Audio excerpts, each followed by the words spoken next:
Cécilia Sarkozy s'ennuie, son mari est président, vous l'avez dit, ça va pas très bien dans le couple, et un dimanche après-midi à la Lanterne, son mari, Nicolas Sarkozy, lui propose de s'impliquer dans la libération des infirmières bulgares qui, à l'époque, on est en 2008, sont retenues par le régime libyen, le régime de Kadhafi, et vous racontez ce qui s'est passé entre Cécilia Sarkozy et le colonel Kadhafi.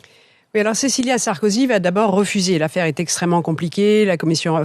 L'Union européenne s'en est mêlée. L'affaire n'est pas simple. Bon, finalement, elle décide de s'impliquer dans cette affaire et va être montée une opération à la fois secrète et assez courageuse, je veux dire, où Cécilia Sarkozy va partir avec Claude Guéant et Squarcini, non ? Non, et Boris, son nom m'échappe à l'instant. Non, autre nom, Boris c'est pas grave. Boileau. Non, enfin, c'est l'ambassadeur. celui qui sera ambassadeur ensuite. Oui, c'est lui, c'est ça. Boris Oui, Boileau, ouais. Donc, ils partent en Libye pour exfiltrer les infirmières bulgares qui sont retenues en prison, qui étaient condamnées à mort, la peine commue à perpétuité. Et le colonel Kadhafi demande à ce que Cécilia Sarkozy vienne traiter directement avec lui. Là, elle va être vraiment très courageuse parce qu'elle va descendre dans le bunker de Kadhafi. Il demande à ce qu'elle soit seule, qu'elle n'ait pas garde du corps. Et elle descend dans un sous-sol, il n'y a pas de fenêtre, il y a des armes partout. Et le colonel Kadhafi va se montrer très empressé auprès d'elle. Et elle va devoir lui résister. Et là, je dois dire, de manière très courageuse, elle est seule, c'est la nuit, elle est enfermée avec ce type, il n'y a personne autour.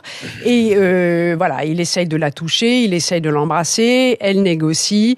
Bon, et la nuit se passe, elle obtient gain de cause et elle réussit à sortir. Immédiatement, une voiture est envoyée, on libère les infirmières, on les fait monter dans l'avion. Voilà. Elle arrive à la Lanterne.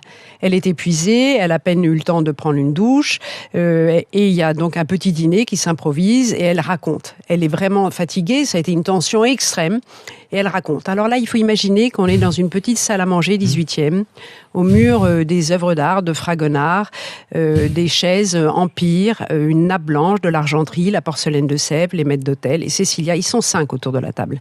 Et Cécilia raconte à son mari cette nuit d'épouvante. Elle raconte la libération, sa victoire. Et elle a son téléphone posé sur la table. Et le téléphone ne cesse de vibrer. Et Cécilia, parce que tout le monde se tait, tout le monde l'écoute.